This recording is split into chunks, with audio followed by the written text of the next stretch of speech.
Yo estaba regresando de la farmacia con las medicinas de mi nieto Roberto cuando escuché las risas que venían del comedor.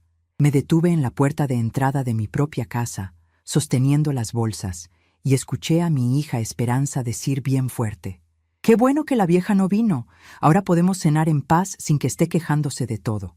Las risas aumentaron, y reconocí la voz de mi yerno Miguel concordando: «Es cierto, Esperanza.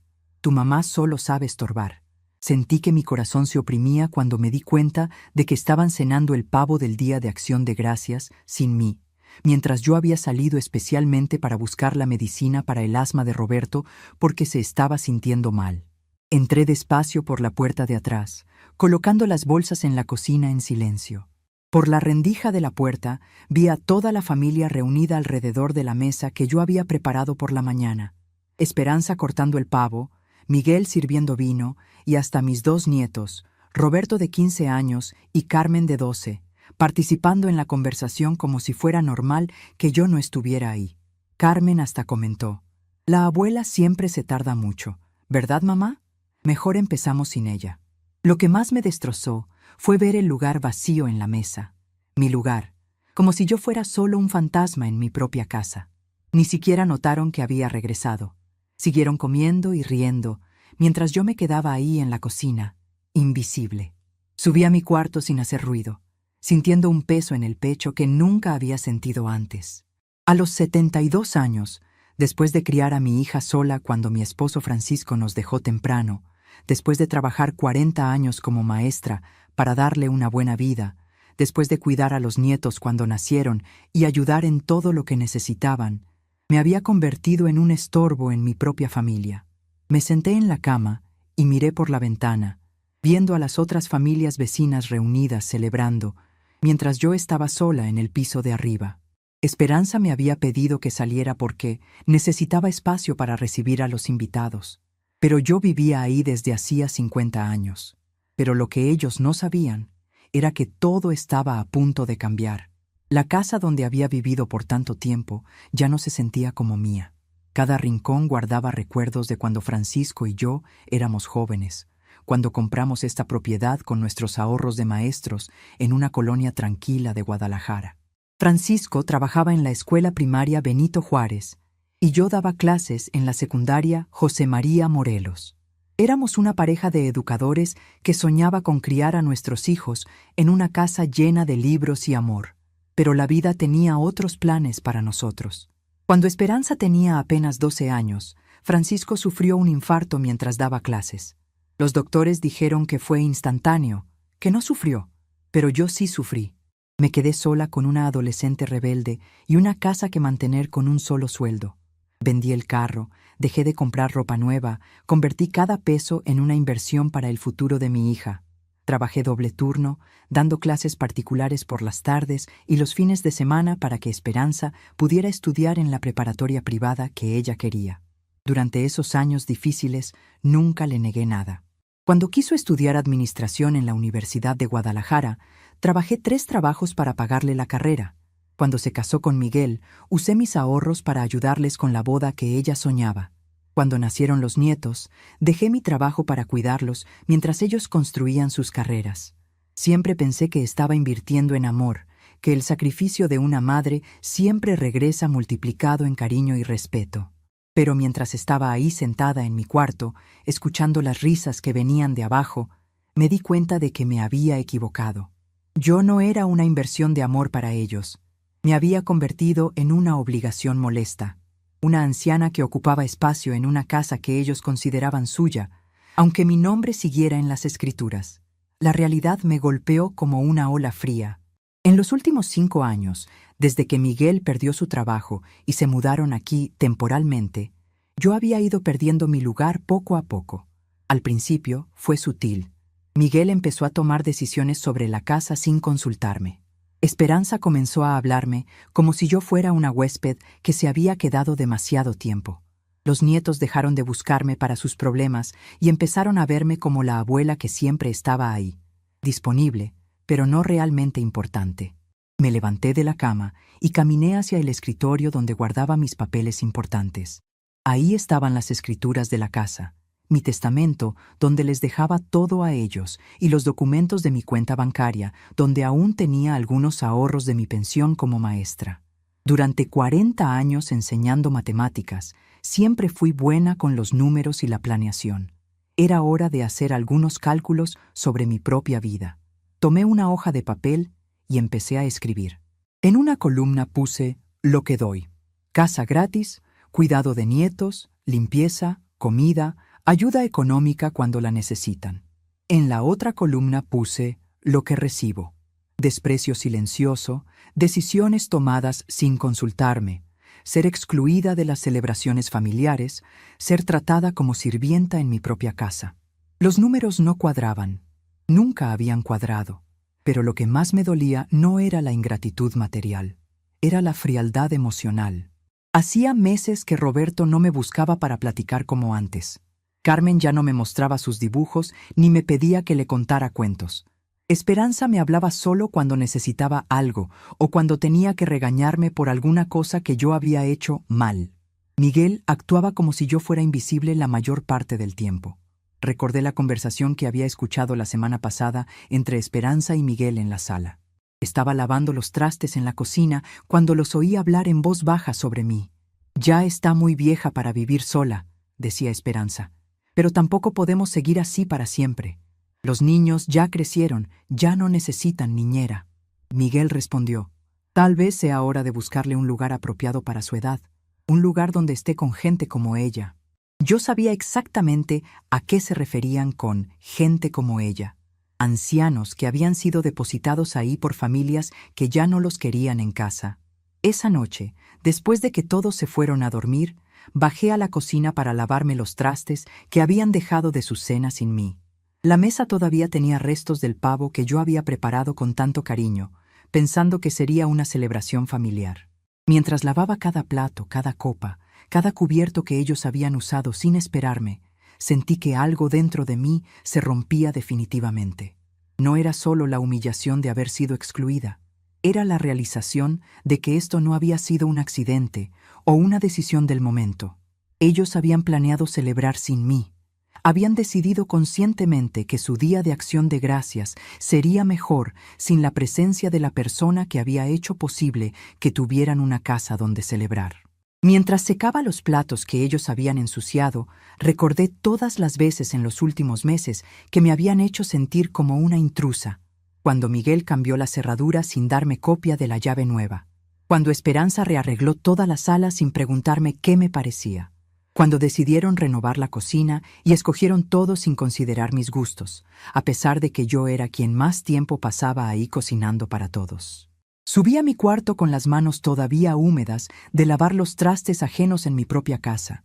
Me senté en el borde de la cama y miré las fotos en mi mesa de noche.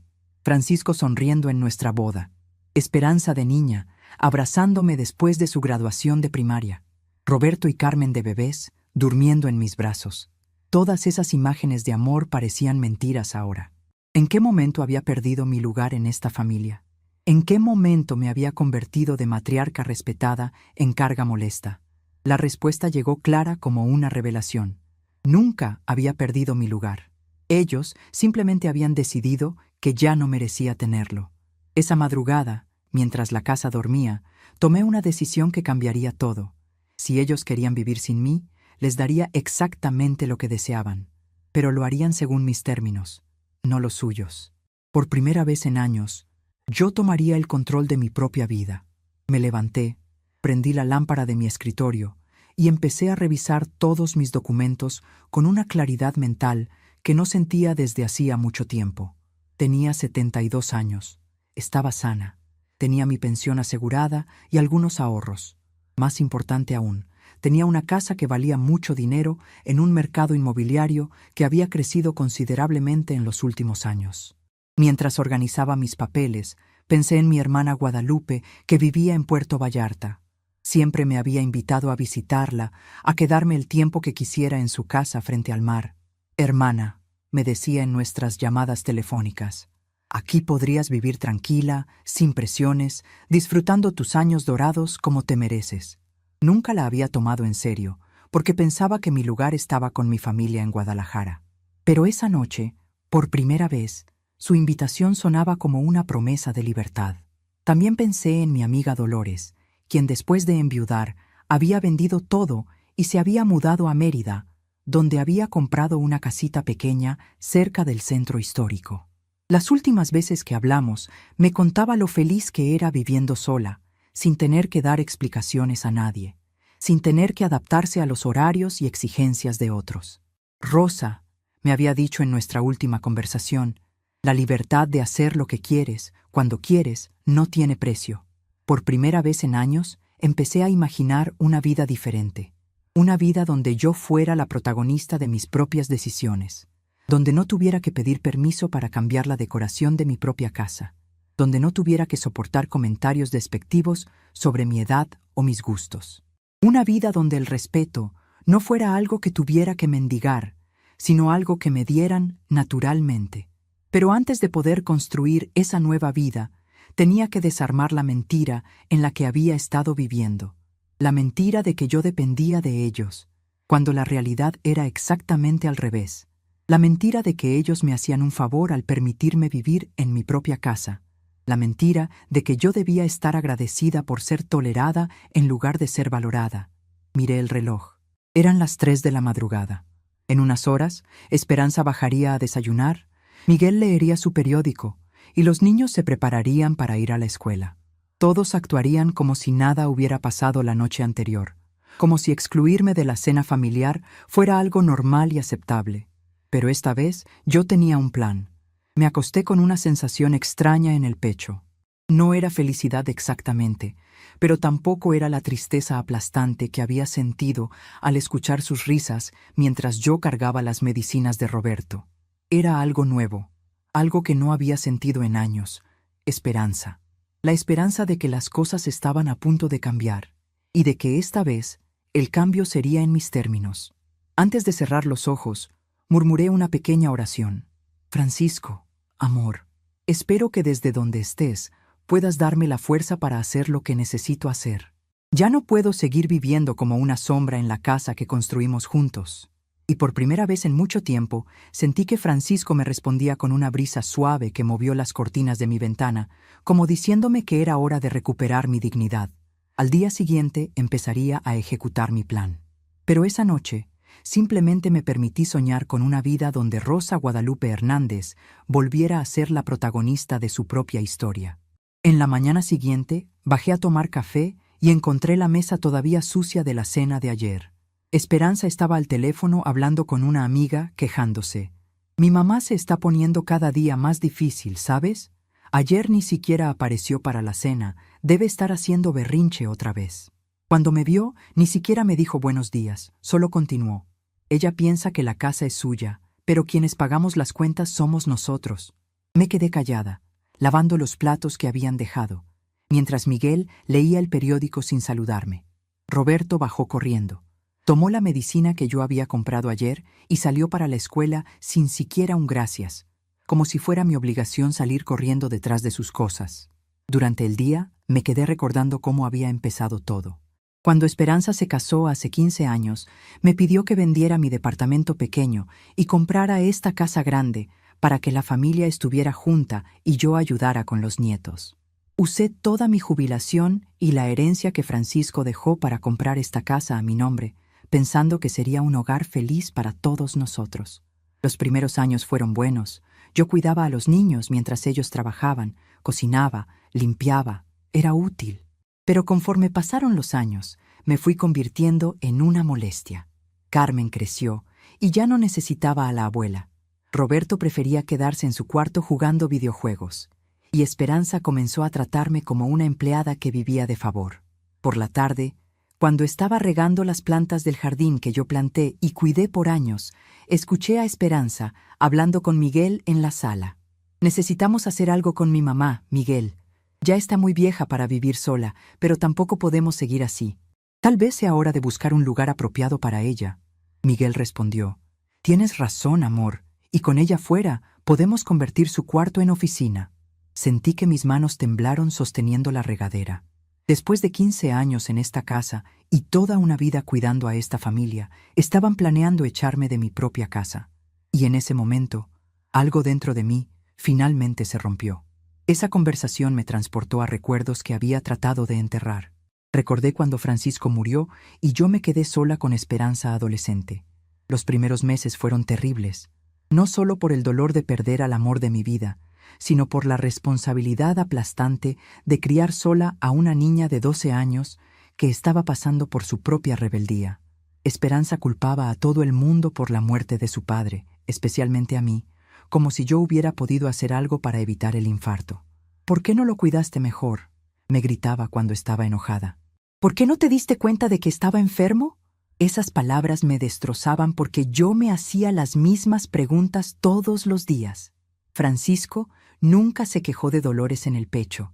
Siempre fue un hombre fuerte, que cargaba los escritorios de la escuela sin ayuda, que jugaba fútbol los domingos con sus amigos maestros. La noche antes de morir, habíamos cenado juntos, habíamos visto una película en la televisión, habíamos hecho planes para las vacaciones de verano. No había señales de que al día siguiente mi mundo se desmoronaría. Los años que siguieron fueron de supervivencia pura. Trabajaba doble turno para mantener el mismo nivel de vida que teníamos cuando Francisco vivía. Durante el día daba clases en la secundaria José María Morelos, y por las tardes y fines de semana daba clases particulares a niños de familias acomodadas en la colonia americana. Llegaba a casa exhausta, pero aún tenía que ayudar a Esperanza con sus tareas, prepararle la comida, lavarle la ropa, escuchar sus problemas de adolescente. Esperanza no era una niña fácil. Había heredado la terquedad de Francisco, pero sin su sabiduría para saber cuándo usarla. Se peleaba conmigo por todo, por la hora de llegada, por la ropa que quería usar, por los permisos para salir con amigos, por el dinero que yo no tenía para comprarle las cosas que sus compañeras de la escuela privada tenían. Todas mis amigas tienen esto, era su frase constante. Todas mis amigas van a tal lugar. Todas mis amigas tienen padres que sí las entienden. Esa última frase era la que más me dolía, porque implicaba que yo no la entendía, que yo no era suficiente para reemplazar lo que habíamos perdido. Y tenía razón en parte. No era Francisco.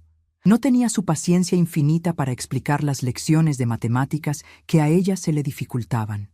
No tenía su sentido del humor para hacerla reír cuando estaba triste. No podía ser el padre que ella necesitaba. Solo podía ser la madre agotada que trataba de ser suficiente para dos. Cuando Esperanza entró a la preparatoria, las cosas empeoraron económicamente. Quería estudiar en el Instituto Anglo, una escuela privada, cara donde estudiaban los hijos de las familias más acomodadas de Guadalajara. Es la única manera de entrar a una buena universidad, me decía. Si no estudio ahí, nunca voy a conseguir un buen trabajo. Yo sabía que tenía razón en parte. Las conexiones que haría en esa escuela le abrirían puertas que una escuela pública no podría ofrecerle. Pero la colegiatura era casi igual a mi sueldo completo de maestra. Tuve que buscar un tercer trabajo.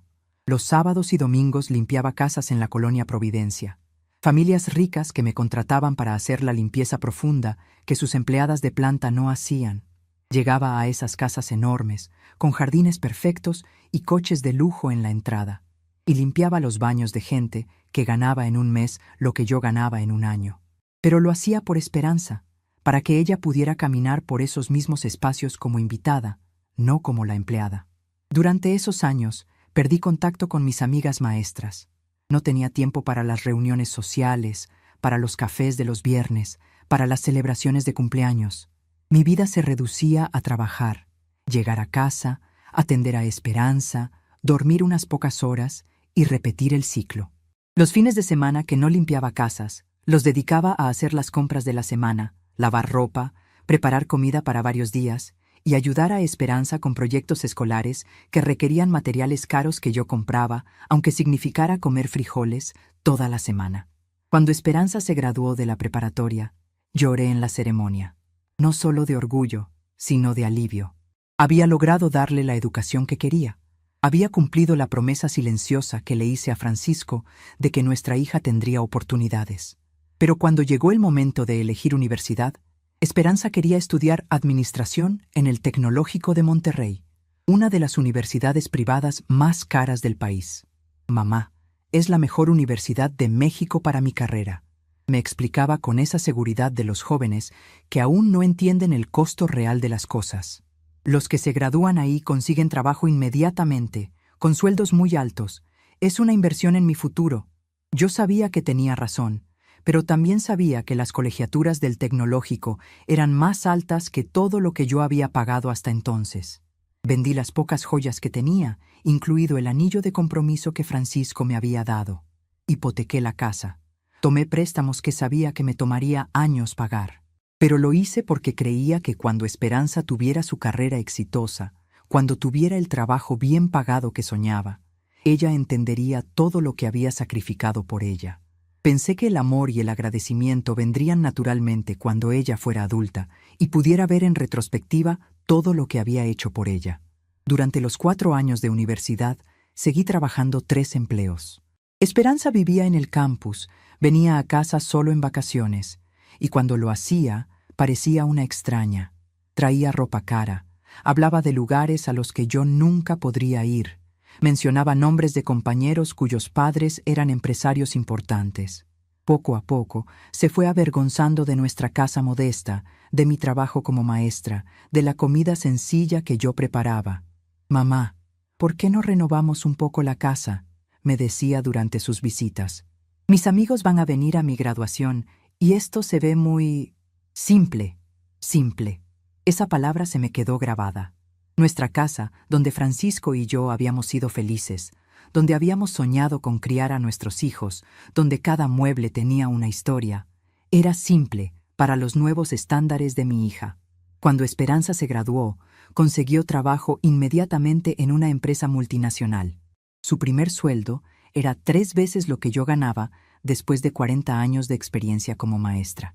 Me sentí orgullosa y aliviada. Finalmente podría respirar un poco, dejar algunos de los trabajos extra, tal vez hasta jubilarme y disfrutar mis años dorados. Pero Esperanza no regresó a casa. Rentó un departamento en la zona más cara de Guadalajara. «Necesito mi independencia, mamá», me explicó. «Además, mi trabajo requiere que viva cerca del centro. Es más profesional». Me quedé sola en la casa, todavía pagando los préstamos que había tomado para su educación, pero al menos con la tranquilidad de que había cumplido mi misión como madre. Fue entonces cuando conoció a Miguel, un ingeniero que trabajaba en la misma empresa, hijo de una familia de clase media alta de Zapopan. Miguel era educado y correcto conmigo, pero siempre tuve la sensación de que me veía como algo pintoresco, la madre maestra que había criado sola a su exitosa novia. Cuando se comprometieron, Esperanza vino a pedirme ayuda para la boda. «Mamá, los padres de Miguel van a pagar la mayor parte, pero necesito que contribuyas con algo. Es importante que se vea que mi familia también puede aportar». Usé los últimos ahorros que tenía para ayudar con la boda. Una celebración elegante en el Hotel Villa Premier, con más de 200 invitados, la mayoría desconocidos para mí. Durante la ceremonia me senté en primera fila, pero me sentí completamente fuera de lugar. Las amigas de Esperanza de la universidad, vestidas con ropa de diseñador, hablaban de viajes a Europa y casas de fin de semana. Las esposas de los compañeros de trabajo de Miguel discutían sobre decoradores de interiores y escuelas privadas para niños que aún no tenían. Cuando nacieron los nietos, pensé que las cosas cambiarían.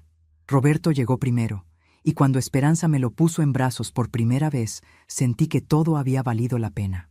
Ese bebé era la continuación de Francisco, la promesa de que nuestra familia seguiría creciendo.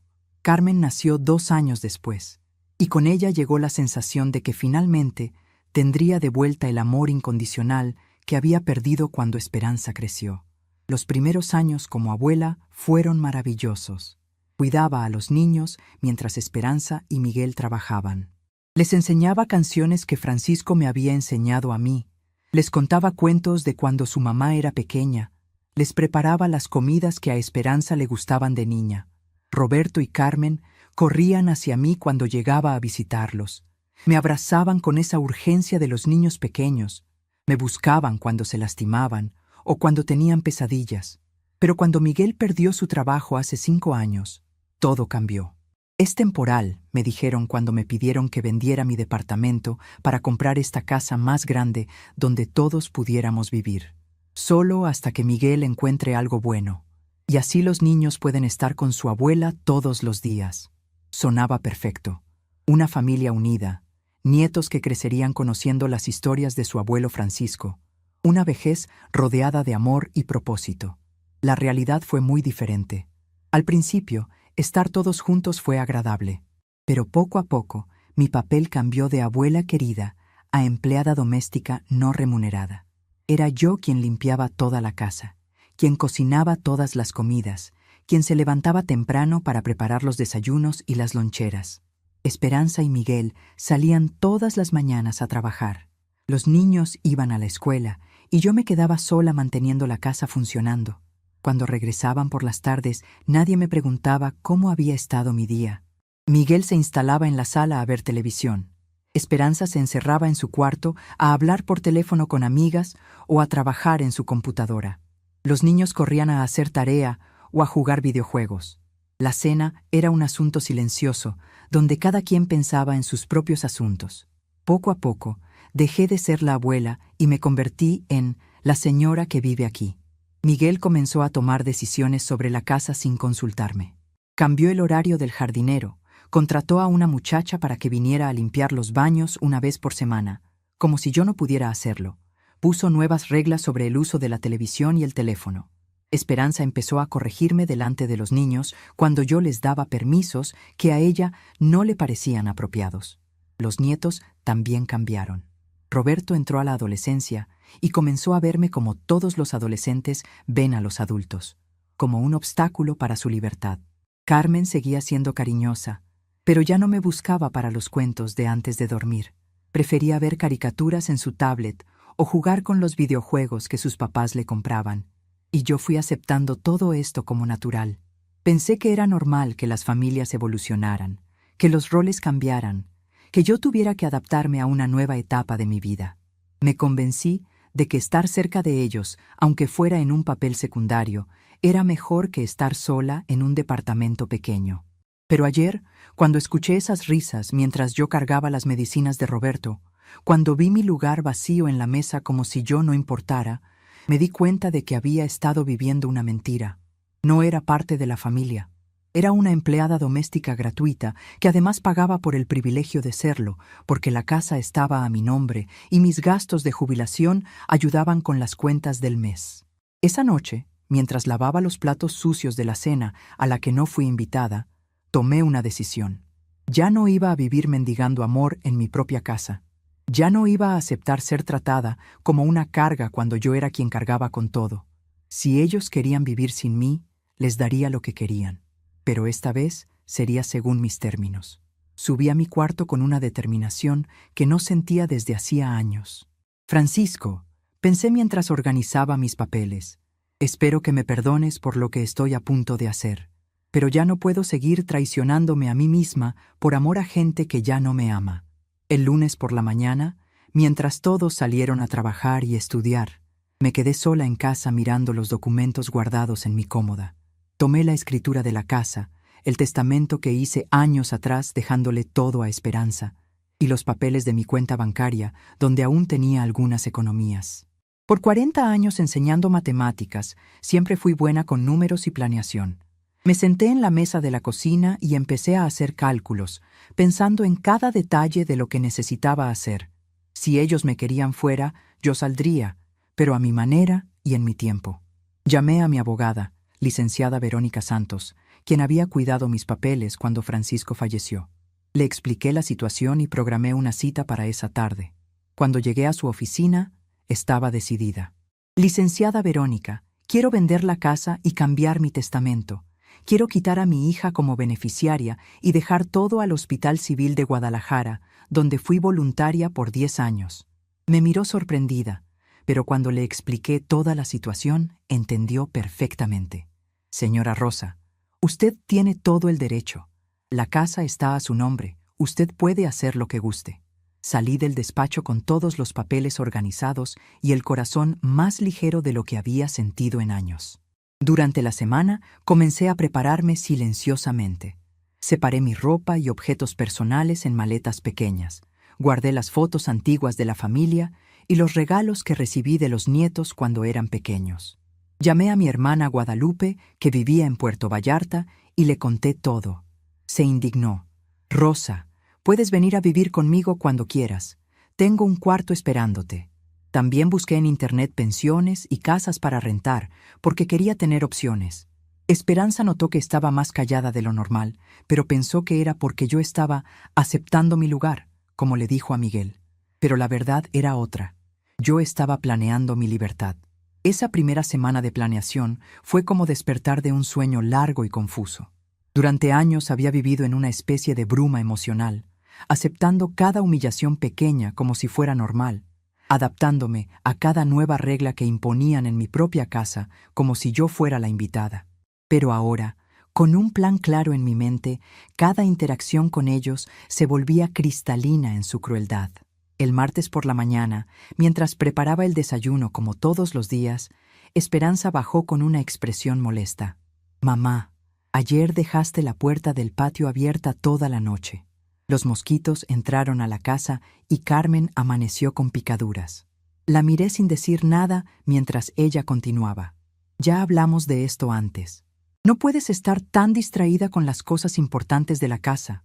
Cosas importantes de la casa. Mi casa. La casa que yo compré con el dinero de mi herencia y mi jubilación. La casa donde ellos vivían gratis desde hacía 5 años. Pero según Esperanza, yo era la que tenía que tener cuidado con las cosas importantes. Sonreí y simplemente dije, «Tienes razón, hija. Voy a poner más atención». Pero por dentro, estaba marcando otra razón más por la cual mi decisión era correcta.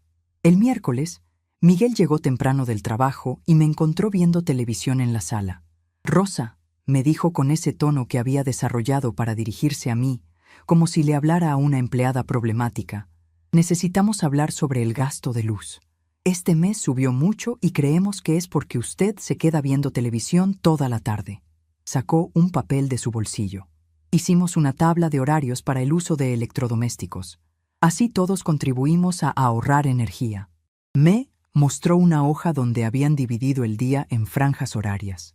Yo tenía asignadas 2 horas por la tarde para ver televisión, entre las 3 y las 5, cuando los programas son más apropiados para su edad. El resto del día, la televisión estaba reservada para los niños después de la escuela y para ellos por las noches. En mi propia sala, con la televisión que Francisco y yo habíamos comprado para nuestro aniversario número 20, yo tenía que seguir un horario impuesto por gente que no pagaba renta. «Perfecto, Miguel», le respondí con una sonrisa que él interpretó como sumisión, pero que en realidad era la sonrisa de alguien que sabe que pronto no tendrá que seguir reglas absurdas. «Todo lo que ustedes decidan está bien para mí». Esa tarde, mientras ellos no estaban, llamé a 3 agencias inmobiliarias diferentes. Quería saber el valor real de la casa en el mercado actual. Las respuestas me sorprendieron gratamente. El barrio se había revalorizado mucho en los últimos años. La casa valía casi el triple de lo que yo había pagado hace 15 años. Con esa cantidad podía comprarme una casa pequeña y bonita en Puerto Vallarta y aún me quedaría dinero suficiente para vivir cómodamente el resto de mis días. El jueves tuve una revelación que me hizo entender que no solo estaba tomando la decisión correcta, sino que debería haberla tomado años atrás. Mientras limpiaba el cuarto de Roberto, encontré una conversación en su celular que había dejado abierto sobre la cama. Era un chat de WhatsApp con sus amigos donde hablaban sobre sus familias. «Mi abuela es súper intensa», había escrito Roberto. «Siempre está preguntando cosas y queriendo platicar. Es como tener una empleada que se mete en todo». Uno de sus amigos le respondió, «Al menos no tienes que pagarle, jaja». Y Roberto contestó, «Cierto, pero igual es súper incómodo. Mis papás dicen que pronto se va a ir a un lugar para viejos porque ya no puede cuidarse sola». Me senté en su cama sosteniendo el teléfono con manos temblorosas.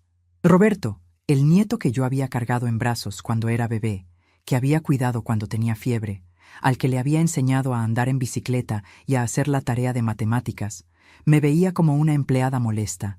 Y peor aún, sus padres ya habían decidido mi futuro sin consultarme, y él lo sabía.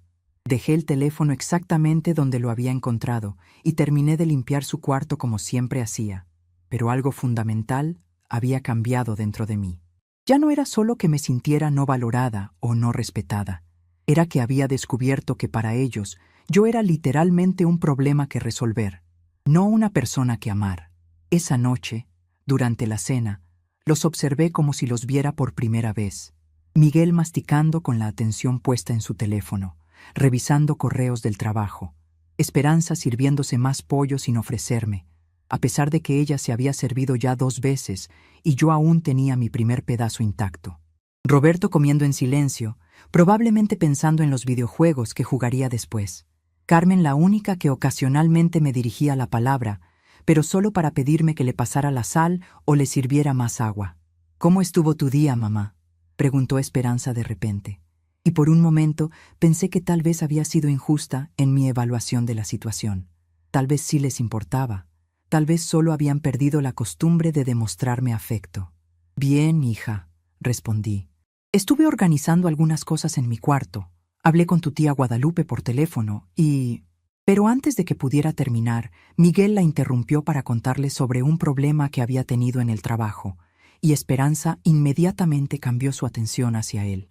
Mi día, mis actividades, mis sentimientos, simplemente dejaron de existir en el momento en que alguien más abrió la boca. Terminé mi cena en silencio, mientras ellos discutían los problemas laborales de Miguel, como si fuera el asunto más importante del mundo. Cuando me levanté para llevar mi plato a la cocina, nadie notó que me había ido. Seguían hablando animadamente sobre estrategias de ventas y presupuestos trimestrales. Lavé mi plato, limpié la cocina y me fui a mi cuarto. 1 hora después, cuando bajé por un vaso de agua, encontré todos los platos sucios en el fregadero esperándome. El viernes, licenciada Verónica me llamó con buenas noticias. «Señora Rosa, encontré un comprador para la casa. Es una familia joven que quiere pagar de contado. ¿Confirma la venta?». Respiré profundo y respondí: «Confirmo, licenciada». «¿Cuánto tiempo para finalizar todo?». Me dijo que en 15 días estaría todo listo. Esa noche, durante la cena, Esperanza anunció: «Mamá, el próximo fin de semana vamos a visitar algunos lugares para usted. Lugares apropiados para su edad, donde tendrá compañía y actividades». Habló como si fuera un favor, pero yo sabía que era una orden disfrazada. La miré a Miguel, a mis nietos que ni levantaron los ojos del celular, y dije simplemente: «Qué bueno, hija. Va a ser interesante conocer lugares nuevos». Esa noche, mientras ellos veían televisión en la sala, en mi horario prohibido, por supuesto, subí a mi cuarto y saqué todas las fotografías que tenía guardadas en cajas. Fotos de Francisco y mío cuando éramos jóvenes maestros. Fotos de Esperanza de niña, sonriente y cariñosa, abrazándome después de sus festivales escolares. Fotos de Roberto y Carmen de bebés, durmiendo en mis brazos como si fuera el lugar más seguro del mundo. Mientras las miraba, me di cuenta de que estaba llorando, pero no de tristeza. Era una mezcla extraña de dolor y alivio. Dolor por todo el amor que había dado y que se había perdido en algún lugar del camino. Alivio por finalmente entender que no era mi culpa que ese amor no fuera correspondido. Algunas personas simplemente toman y toman hasta que no queda nada que dar, y luego culpan al dador por estar vacío. Guardé las fotos más importantes en una caja pequeña que cabía en mi maleta. Las demás las dejé en el escritorio.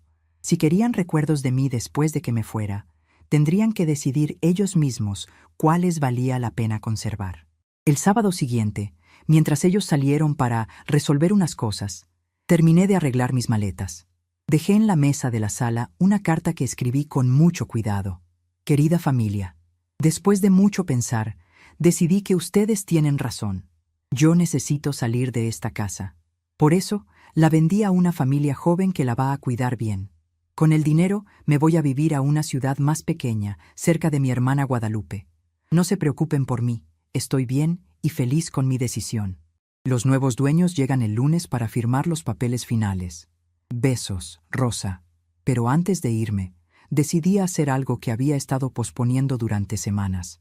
Fui al cuarto de cada uno y dejé una carta personal.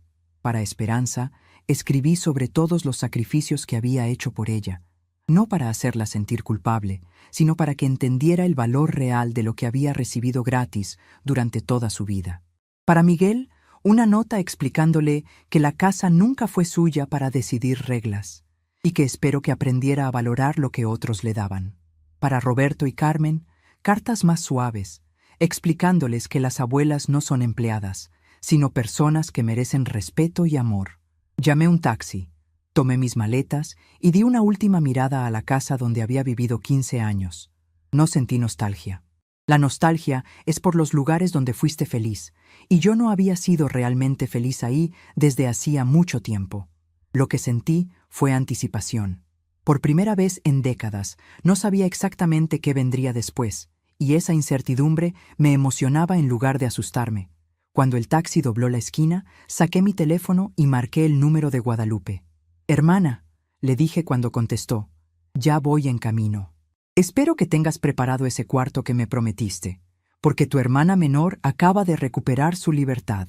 Su risa del otro lado de la línea fue la primera risa genuina que había escuchado en meses, y era dirigida hacia mí, no a pesar de mí. En el autobús hacia Puerto Vallarta, miré por la ventana y pensé en cómo reaccionaría Esperanza cuando llegara a casa y encontrara la carta. Probablemente se enojaría, intentaría llamarme, tal vez hasta correría detrás de mí. Pero era demasiado tarde. Por 15 años había vivido para esa familia, había cuidado de todos, había sacrificado mis sueños por los sueños de ellos. Ahora era mi turno de vivir para mí. Ellos querían que yo desapareciera. Entonces fue exactamente lo que hice. Cuando el autobús se detuvo en una gasolinera a mitad del camino, me compré un café y me senté en una banca afuera a tomármelo.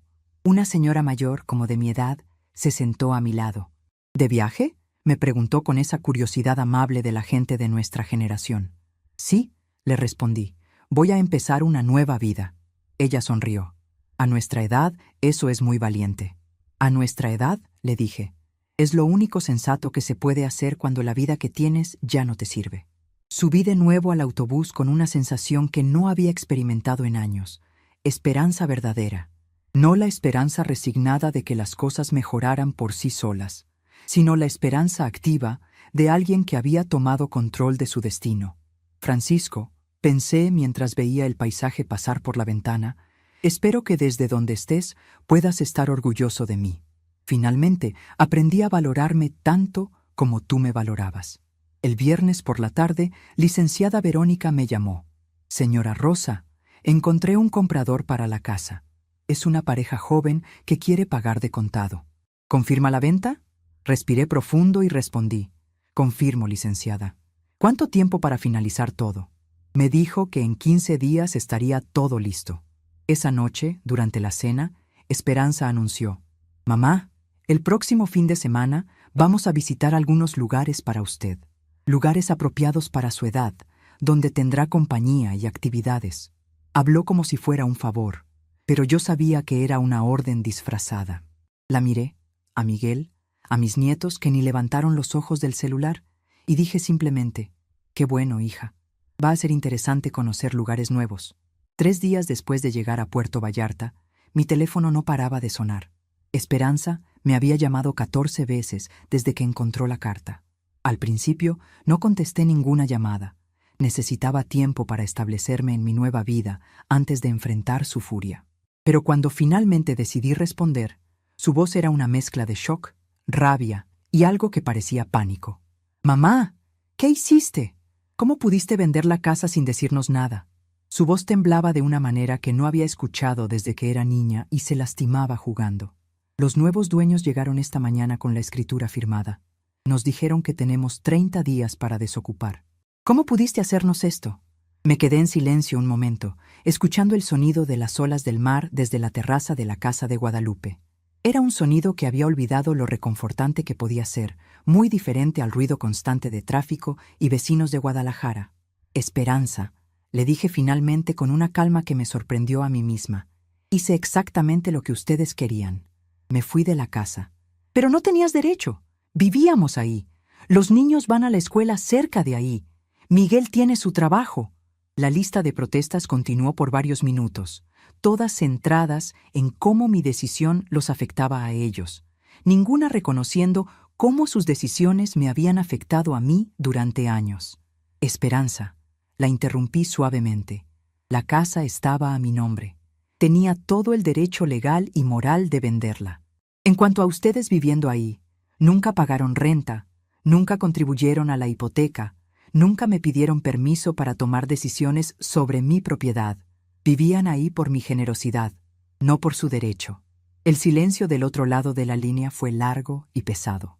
Podía imaginarla procesando esta información, tal vez por primera vez entendiendo que la casa nunca había sido suya para tomar. Pero mamá, su voz ahora era más pequeña, menos beligerante. ¿Dónde vamos a vivir? ¿Cómo vamos a encontrar un lugar en tan poco tiempo? De la misma manera que millones de familias encuentran dónde vivir, respondí, buscando departamentos que puedan pagar con sus ingresos, negociando con propietarios, haciendo presupuestos familiares, como adultos responsables.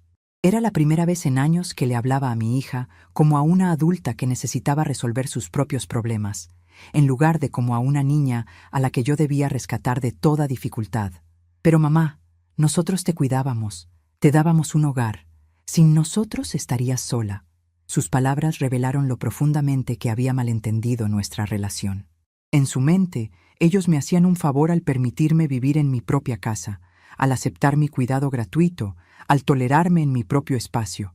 Esperanza, le dije, y mi voz se endureció un poco. Yo no necesitaba que me cuidaran, necesitaba que me respetaran. Yo no necesitaba un hogar, ya tenía uno. Necesitaba que valoraran lo que yo les daba. Durante 5 años, ustedes vivieron gratis en mi casa, comieron mi comida, usaron mis servicios como empleada doméstica no remunerada y tomaron decisiones sobre mi vida sin consultarme. Eso no es cuidar, eso es aprovecharse. Cuando colgué el teléfono, Guadalupe estaba parada en la puerta de la terraza con 2 tazas de café. ¿Cómo te sientes?, me preguntó mientras se sentaba a mi lado. Confundida, admití. Durante años pensé que era una mala madre por no sentirme feliz con la vida que tenía con ellos. Ahora me doy cuenta de que era una madre demasiado buena, que se sacrificó tanto que perdió el respeto de sus propios hijos. Guadalupe asintió. Ella había pasado por algo similar con sus propios hijos años atrás, aunque no tan extremo como mi situación. Las madres mexicanas crecimos con la idea de que nuestro valor venía de cuánto podíamos sacrificarnos por nuestros hijos. Pero nadie nos enseñó que también era importante enseñarles a nuestros hijos a valorar esos sacrificios. Los días siguientes fueron reveladores de maneras que no esperaba. Miguel me llamó una vez, su voz más formal de lo usual. Rosa, necesitamos hablar sobre la situación financiera.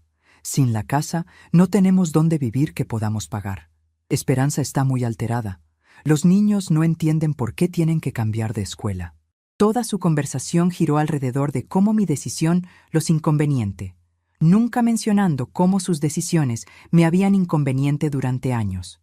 Miguel, le dije, ustedes son adultos educados con trabajos estables. Encontrarán la manera de resolver su situación de vivienda. Millones de familias lo hacen todos los días sin vivir gratis en la casa de un pariente mayor. Hubo una pausa. Pero Rosa, siempre fuiste parte de la familia. Nunca te vimos como una inquilina. Su respuesta fue perfecta en su ironía involuntaria. Nunca me vieron como inquilina, porque ni siquiera me veían como propietaria. Me veían como un recurso gratuito. Roberto me envió un mensaje de texto, el primero que recibía de él en meses.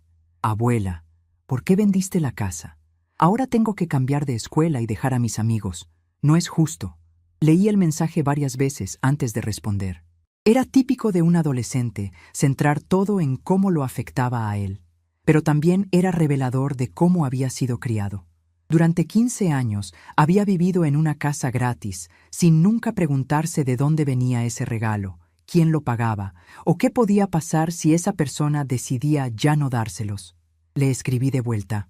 Roberto, lamento que tengas que cambiar de escuela. Los cambios son difíciles a tu edad. Pero la casa era mía, y decidí venderla porque necesitaba hacer un cambio en mi vida también. A veces los adultos tenemos que tomar decisiones difíciles. Espero que cuando seas mayor, entiendas mejor por qué lo hice. Su respuesta llegó inmediatamente. Pero siempre vivimos ahí. Pensé que era nuestra casa. Su mensaje me partió el corazón, no por la pérdida que él sentía, sino por la claridad con que revelaba cuán poco sabía sobre su propia situación.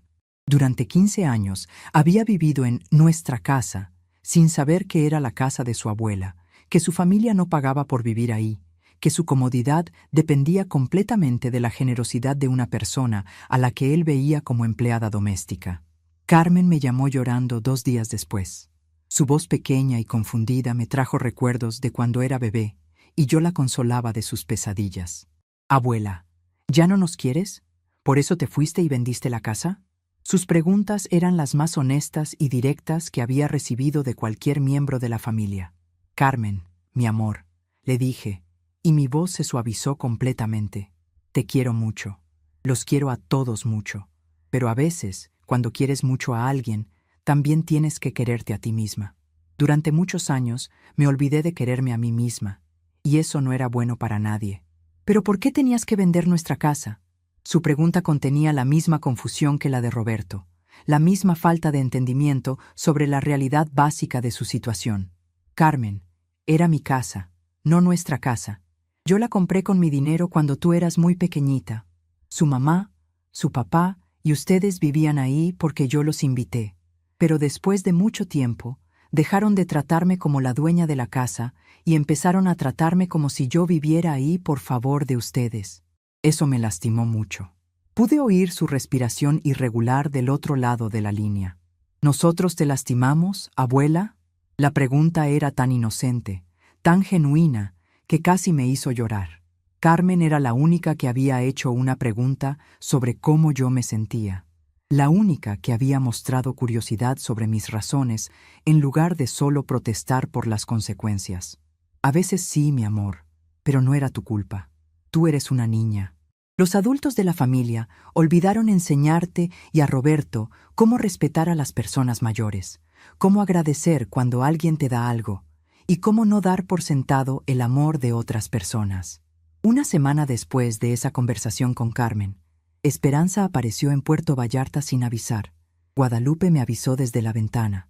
«Rosa, hay un carro desconocido estacionándose enfrente. Una mujer está saliendo». Cuando vi a Esperanza caminar hacia la puerta, vestida con la ropa de trabajo que usaba para verse importante en las reuniones, sentí una mezcla de nerviosismo y curiosidad. ¿Venía a disculparse o a tratar de convencerme de que regresara? «Mamá», fue lo primero que dijo cuando abrí la puerta, y su voz tenía una urgencia que no había escuchado en años. «Necesitamos hablar, las cosas están muy difíciles». Invité a pasar y nos sentamos en la pequeña sala de Guadalupe. Esperanza miraba alrededor con una expresión que no pude descifrar completamente. ¿Era desdén por la casa más modesta? ¿Sorpresa de verme en un ambiente diferente? «Mamá, encontramos un departamento, pero es muy caro. Casi todo el sueldo de Miguel se va en la renta y mi sueldo apenas alcanza para lo demás.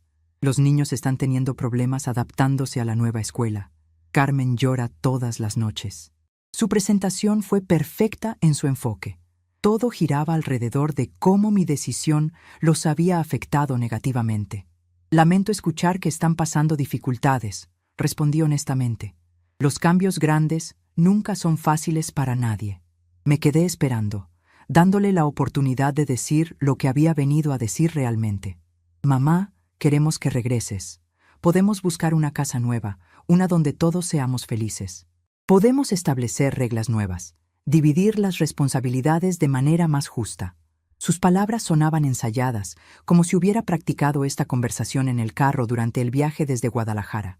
«¿Y cómo funcionarían estas reglas nuevas?», pregunté. «¿Quién pagaría por esta casa nueva?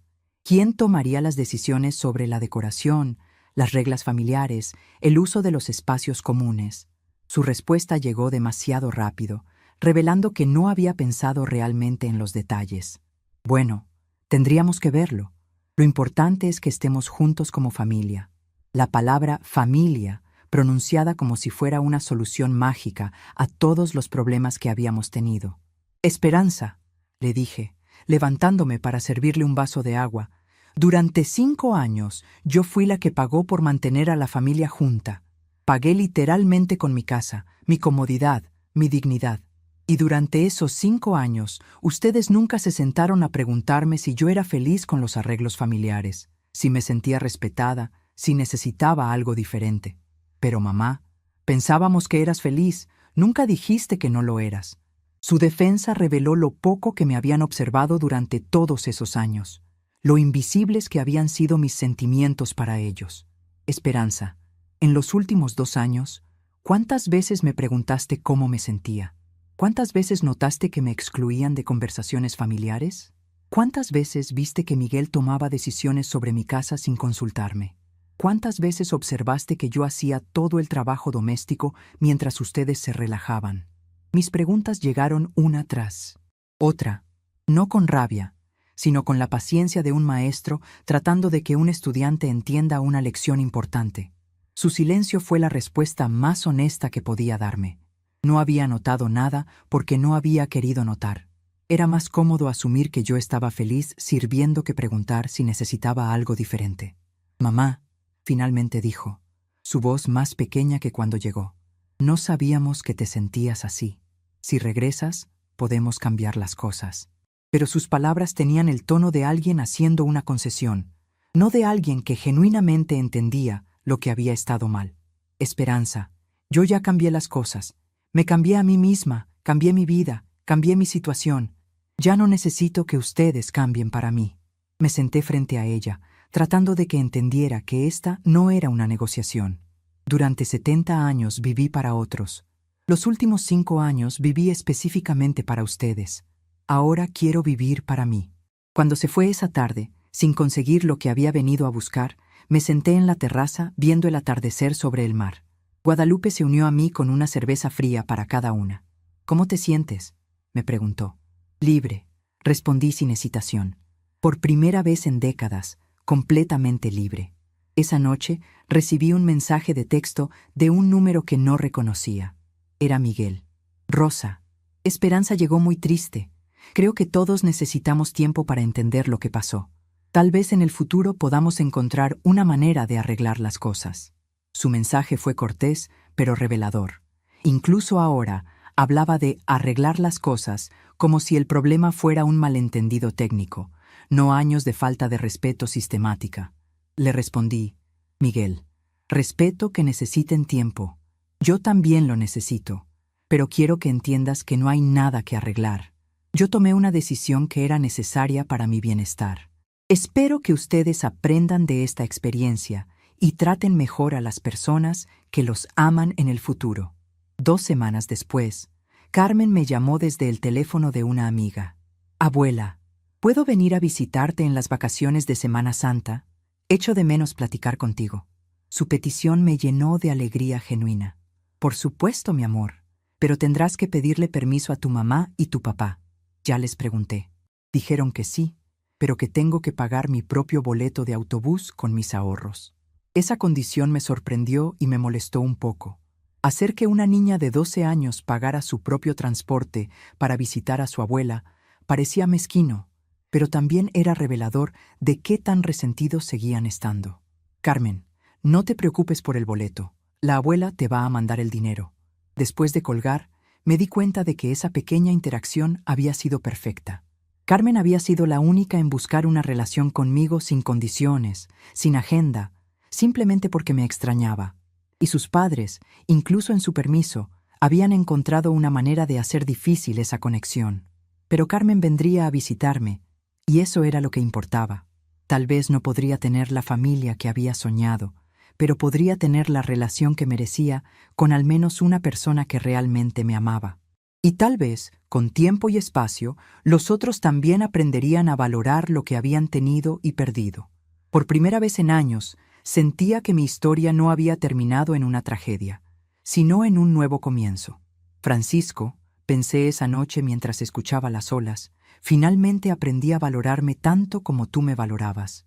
Y aunque duele haber tenido que alejarme de la familia para hacerlo, sé que tú entenderías. Siempre me dijiste que merecía ser amada, no solo útil. Ahora, finalmente te creo.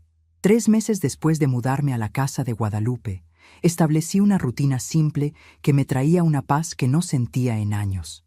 Todas las mañanas, despierto temprano y camino hasta la plaza central del pueblo, donde saludo a los comerciantes que ya aprendieron mi nombre. Compro pan fresco en la panadería de don Antonio, tomo café en el bar de doña Carmen y regreso a casa escuchando el canto de los pájaros. Por las tardes, cuido el pequeño jardín que planté en el patio de Guadalupe, leyendo libros que siempre quise leer pero nunca tuve tiempo. La vida aquí es simple, pero es mía. La casa de Guadalupe en Puerto Vallarta es completamente diferente a la casa de Guadalajara donde viví los últimos 15 años. Es más pequeña, pero cada espacio se siente acogedor en lugar de impuesto. La sala tiene muebles antiguos pero cómodos, donde puedo sentarme a leer sin preocuparme por horarios de televisión o reglas sobre quién puede usar qué espacio cuándo. La cocina es diminuta comparada con la que dejé atrás, pero cuando cocino aquí, lo hago por placer, no por obligación. Cuando preparo mis comidas favoritas, no tengo que considerar los gustos caprichosos de otros o quejas sobre especias demasiado fuertes o platillos demasiado raros. Guadalupe y yo desarrollamos una dinámica hermosa que me recordó cómo se supone que deben funcionar las relaciones familiares. Compartimos las tareas domésticas sin resentimiento, porque ambas las hacemos voluntariamente. Cuando una de nosotras no tiene ganas de cocinar, la otra toma la iniciativa sin dramatismo. Cuando una quiere ver una película y la otra prefiere leer, respetamos las preferencias de cada una sin negociaciones complicadas. Es la simplicidad del respeto mutuo que había olvidado que existía. Por las mañanas, mientras camino por las calles empedradas del centro histórico de Puerto Vallarta, reflexiono sobre los cambios que he experimentado desde que tomé la decisión de vender la casa. No es solo que mi entorno físico sea diferente, mi estado mental se ha transformado de maneras que no esperaba. Ya no me despierto cada día preguntándome qué humor tendrán los otros miembros de la casa, si algo que haga o diga será motivo de crítica, si mis necesidades serán consideradas en las decisiones que afectan mi día. Esperanza intentó llamarme varias veces las primeras semanas después de su visita fallida. Al principio, sus llamadas tenían el tono urgente de alguien que esperaba que yo reconsiderara mi posición si ella insistía lo suficiente. Después, cuando se hizo claro que mi decisión era firme, sus mensajes se volvieron más espaciados y menos demandantes. La última vez que hablamos, hace ya un mes, su voz tenía una resignación que nunca había escuchado antes. «Mamá», me había dicho, «encontramos un departamento más barato en una zona menos céntrica. Los niños se están adaptando lentamente a la nueva escuela. Miguel consiguió un segundo trabajo los fines de semana para ayudar con los gastos». Su actualización sobre su situación sonaba como el reporte de alguien que finalmente estaba enfrentando la realidad de vivir dentro de sus propios medios, algo que no habían tenido que hacer en 5 años. «Me da gusto saber que están resolviendo su situación», le respondí honestamente.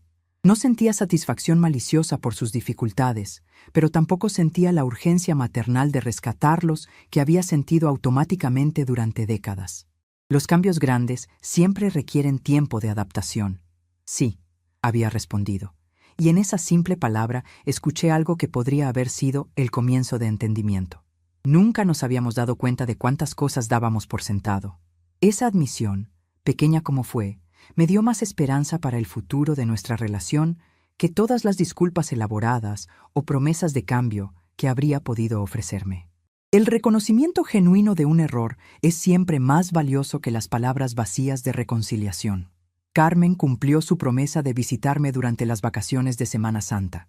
Cuando bajó del autobús en la terminal de Puerto Vallarta, cargando una pequeña mochila y sonriendo con nerviosismo, sentí una alegría que no había experimentado en meses.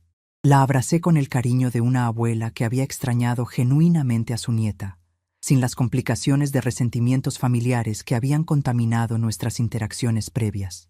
Durante su visita de una semana, Carmen y yo desarrollamos una relación nueva, más honesta que la que habíamos tenido cuando vivíamos en la misma casa.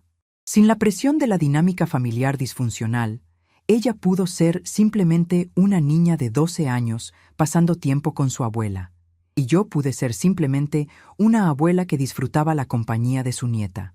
Le enseñé a hacer tortillas de harina desde cero, usando la receta que mi propia abuela me había enseñado cuando yo tenía su edad.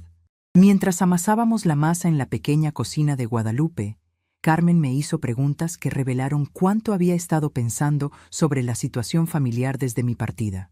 «Abuela, ¿por qué mis papás nunca nos dijeron que la casa era tuya?» Su pregunta era directa y sin malicia, la curiosidad genuina de una niña tratando de entender el mundo adulto. Creo que para ellos era más fácil pensar en la casa como nuestra casa familiar que recordar que era mi casa donde ustedes vivían como invitados, le expliqué mientras extendíamos las tortillas. A veces los adultos olvidan detalles importantes cuando esos detalles los hacen sentir incómodos. ¿Te sentías mal cuando vivías con nosotros? Su segunda pregunta llegó mientras volteábamos las tortillas en el comal, el olor familiar llenando la cocina de recuerdos de cocinas anteriores, momentos más felices. No todo el tiempo, le dije honestamente. Me encantaba poder verte y a Roberto todos los días. Me gustaba poder ayudar con la tarea y hacer comidas que les gustaran. Pero me sentía mal cuando me trataban como si no fuera importante, como si mis opiniones no contaran, como si yo existiera solo para hacer cosas para otros. Carmen asintió con esa seriedad que a veces tienen los niños cuando procesan información complicada del mundo adulto. Mamá dice que tú nos abandonaste, pero papá dice que nosotros te hicimos sentir no bienvenida. ¿Quién tiene razón?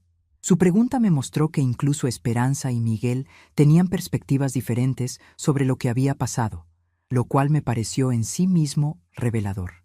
Carmen, ambos tienen un poquito de razón. Yo sí me fui, así que en cierto sentido los dejé.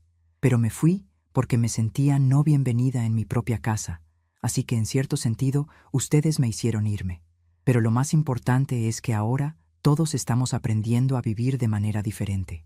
Durante esa semana con Carmen, también recibí una llamada inesperada de Roberto. Su voz había cambiado en los meses desde que me fui. Sonaba más madura, menos segura de sí misma. Abuela, me dijo, quería disculparme por ese mensaje que te mandé sobre cambiar de escuela.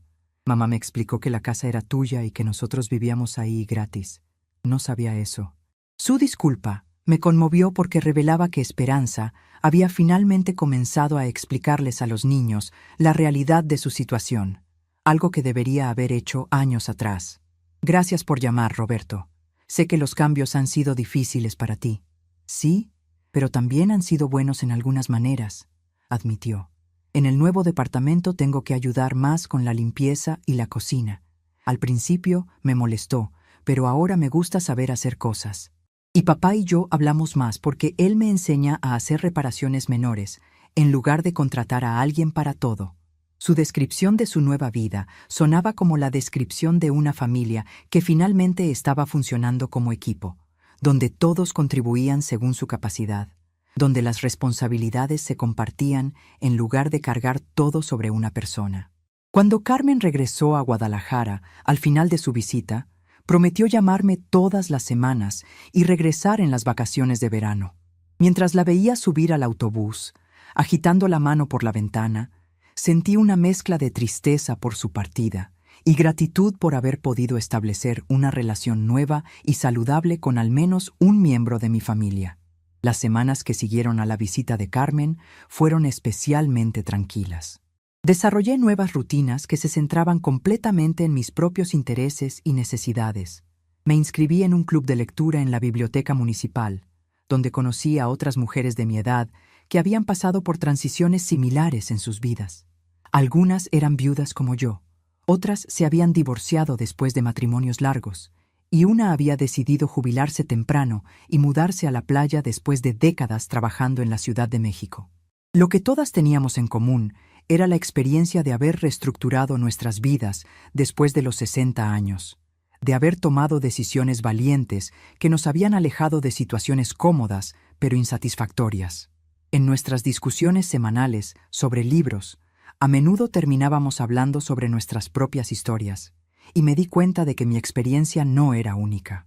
Muchas mujeres de nuestra generación habían llegado a puntos similares donde tuvieron que elegir entre la comodidad familiar y el respeto personal. Una tarde, mientras regaba las plantas en el jardín que había creado en el patio de Guadalupe, recibí una llamada de un número desconocido. Era Miguel, y su voz tenía una formalidad que no había escuchado antes. «Rosa», me dijo, «quería agradecerte por algo que tal vez no esperabas. Estos meses han sido difíciles económicamente, pero han sido buenos para nuestra familia en otras maneras. Esperanza y yo estamos comunicándonos mejor sobre el dinero y las responsabilidades. Los niños están aprendiendo a valorar las cosas de manera diferente. Y yo me di cuenta de cuánto dábamos por sentado cuando vivíamos en tu casa. Su llamada me sorprendió porque era la primera vez que alguien de la familia había expresado gratitud por las consecuencias de mi decisión, en lugar de solo quejas sobre las dificultades que había causado. Me da mucho gusto saber eso, Miguel, le respondí. Siempre esperé que ustedes pudieran ser felices y autosuficientes. Tal vez solo necesitaban la oportunidad de descubrir que podían serlo. Sí, admitió. Y Rosa, quiero que sepas que estás bienvenida a visitarnos cuando quieras. No para quedarte, no para cuidar a nadie, solo para visitarnos como familia. Su invitación era pequeña, pero significativa. Por primera vez, alguien me estaba invitando a visitarlos en términos de igualdad, no como empleada doméstica o cuidadora gratuita, sino como miembro respetado de la familia. Gracias, Miguel. Eso significa mucho para mí. Tal vez en el futuro pueda ir a visitarlos, cuando todos hayamos tenido más tiempo para procesar estos cambios. Después de colgar, me senté en el columpio que Guadalupe había instalado bajo el árbol de mango en el patio.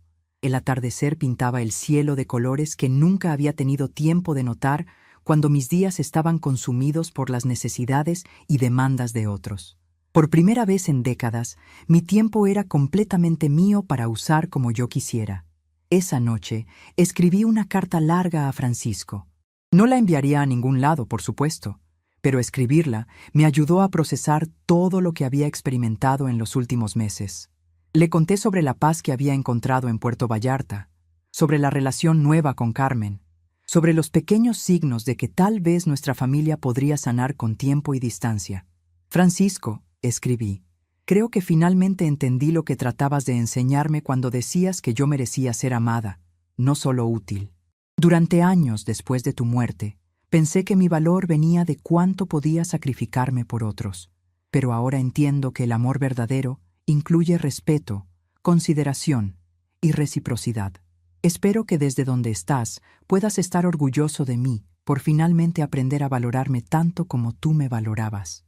Cuando terminé la carta, la guardé en una caja junto con las fotos más preciadas que había traído de Guadalajara. No era una despedida a Francisco ni a los recuerdos felices de mi familia. Era una forma de honrar tanto el pasado como el presente, de reconocer que podía amar mi historia sin dejar que esa historia controlara mi futuro. 6 meses después de mudarme a Puerto Vallarta, Esperanza me llamó con noticias que me sorprendieron. Mamá, Miguel fue promovido en su trabajo. Con el aumento de sueldo, vamos a poder mudarnos a una casa más grande el mes que viene. Una casa con jardín, donde Roberto y Carmen pueden jugar afuera. «Qué maravilloso», le respondí, y mi alegría por sus buenas noticias era genuina. «Me da mucho gusto saber que las cosas están mejorando para ustedes». «Sí», dijo, y luego, después de una pausa, «Mamá, cuando nos mudemos a la casa nueva, me gustaría que vinieras a bendecirla. No para quedarte, solo para visitarnos y conocer nuestro nuevo hogar. Carmen insiste en que tiene que enseñarte su cuarto nuevo». Su invitación era simple pero profunda. Era la primera vez que me pedía algo sin demandas ocultas, sin expectativas de que yo resolviera problemas o proporcionara servicios gratuitos. Era una invitación de hija a madre, de familia a familia. «Me encantaría ir a bendecir su nueva casa», le dije, «y me encantaría ver el cuarto nuevo de Carmen». Cuando colgamos, me di cuenta de que estaba sonriendo. No porque pensara que todo volvería a ser como antes. Eso no era posible ni deseable, sino porque, por primera vez en años, veía la posibilidad de una relación familiar basada en respeto mutuo en lugar de dependencia desequilibrada. Esa tarde, mientras preparaba té de manzanilla en la cocina de Guadalupe, reflexioné sobre el viaje emocional que había hecho en los últimos meses.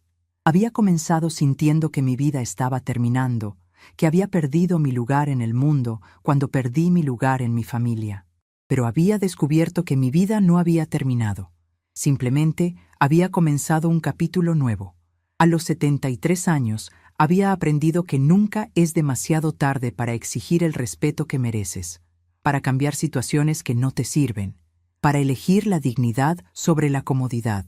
Había aprendido que el amor verdadero a veces requiere distancia, que las relaciones sanas necesitan límites, y que cuidar de otros no debe significar dejar de cuidar de ti mismo.